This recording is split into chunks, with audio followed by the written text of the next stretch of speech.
Once upon a time, in an enchanted forest, there was a gigantic oak tree with gnarled branches that twisted skyward like an old man reaching for the sun. The tree stood in a small clearing where children would come to play, and this tree had a peculiar gift. It could talk.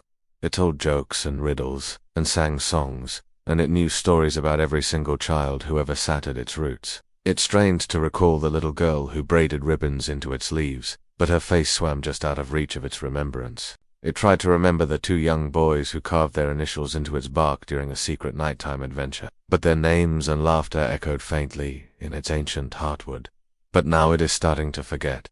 What can we do? Asked the blue jay, tilting his head to one side. Stories are like seeds, my friends. As long as someone is around to listen and carry them in their heart, they will never truly be lost. So you're saying that as long as someone listens to the stories, they will live on. Stories only fade when there's no one left to hear them. We've all told you many stories over the years, chirped a sparrow, hopping from branch to branch. Perhaps you simply need to be reminded of some of them. What good was a tree without its story? With each passing day, more faces swam out of reach, more voices faded from its ears, memories flickered back to life, faces once again became clear, and the tree remembered all the children who had sat beneath its branches. He was annoyed by the sound of merriment and stomped his way through the trees to investigate. When he arrived at the clearing, he saw the children playing happily, their laughter echoing between the trees. He scowled and waved his gnarled staff, and suddenly a dark cloud hung over the clearing, silencing the children's laughter. It joined in their laughter,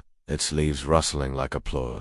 It felt as though its branches were reaching out, touching each child's heart, and as their joy filled its being, it knew that the stories would live on. It would create a special place where children could come to sit and listen to stories. It coaxed the shyest wildflowers to grow around its roots and wove together fallen branches to make a roof over its knobby roots, where children could sit comfortably.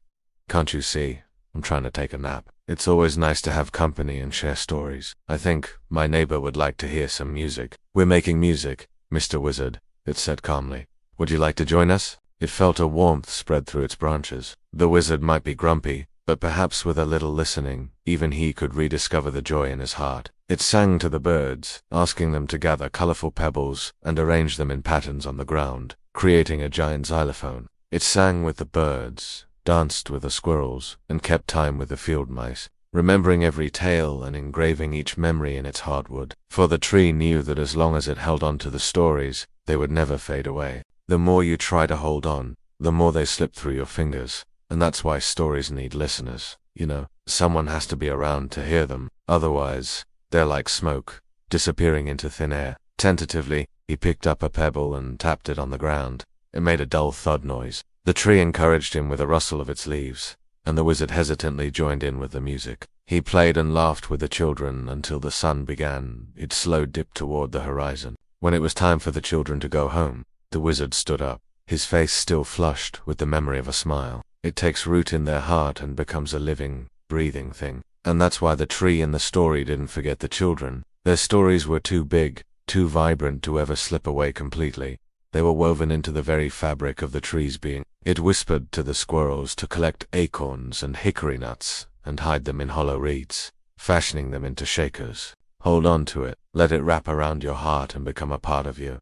That way, the story will never truly fade away. And who knows, maybe one day you'll be the one sharing it with others, keeping the magic of storytelling alive. He wanted to say no, to shoo the children away and go back to his nap. But as he looked at the friendly faces and saw the colorful pebbles and musical gourds, he felt a strange tug at his heart. His sharp, harsh notes blended with the sweet sounds of the children and the gentle percussion of the rabbits. And for the first time in a very long time, the wizard felt a smile tugging at the corners of his mouth. It was a feeling he hadn't felt in a very long time, and it befriended a family of rabbits who saw fur would make perfect drums. Maybe if they filled their hearts with tailies while sitting beneath its branches, the tree could recapture its fading memories. Soon, it feared it might forget them all. Every day, animals and birds would come and perch on its branches to rest or gossip. Squirrels chatted to it about their daring escapades. Blue jays screeched stories about the grumpy Wizard of Oz. A family of field mice lived in its hollowed-out trunk, told tales of daring adventures inside the farmer's house.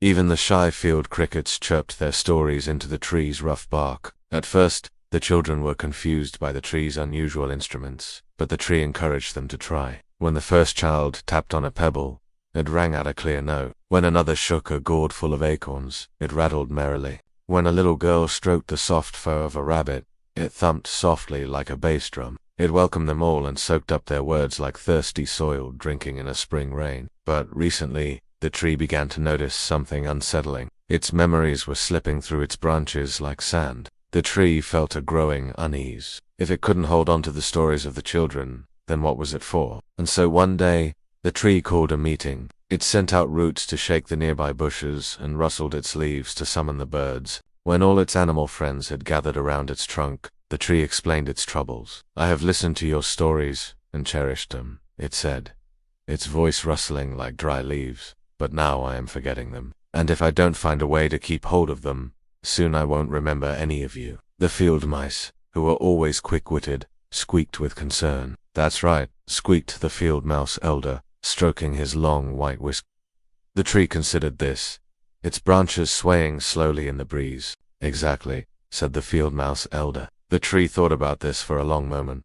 Then it had an idea, and so the tree set about making this dream a reality. Then the tree spread its branches wide and summoned all the children in the kingdom to come and play. And as the children played, the tree began to feel something stirring within its old roots. News of the magical music reached the ears of the grumpy Wizard of Oz, who lived deep in the dark wood. "Why are you making so much noise?" he snapped. The tree, however, was not intimidated by the wizard's sour face or booming voice. The wizard hesitated, surprised by the tree's gentle response. He cleared his throat and sat on a nearby stone. At first, the sound was discordant, but as the wizard played, something magical happened. As the afternoon wore on, the wizard forgot all about his nap. "Thank you," he said to the tree. "I haven't had so much fun in ages." "You're welcome, Mr. Wizard," the tree replied. The wizard turned to leave, then paused. "Say, would you mind if I borrowed this pebble tomorrow?" The tree watched as the wizard ambled away, his shoulders slightly less hunched than before. And so the tree continued to welcome all who entered the clearing, soaking up their stories and filling its branches with their laughter. Now, here's the thing about stories. They have a funny way of slipping out of our grasp, don't they? It's like those old Chinese finger traps. But here's the beautiful part. The moment someone listens to a story, it becomes part of them. So whenever you hear a story, don't just let it slip through your fingers.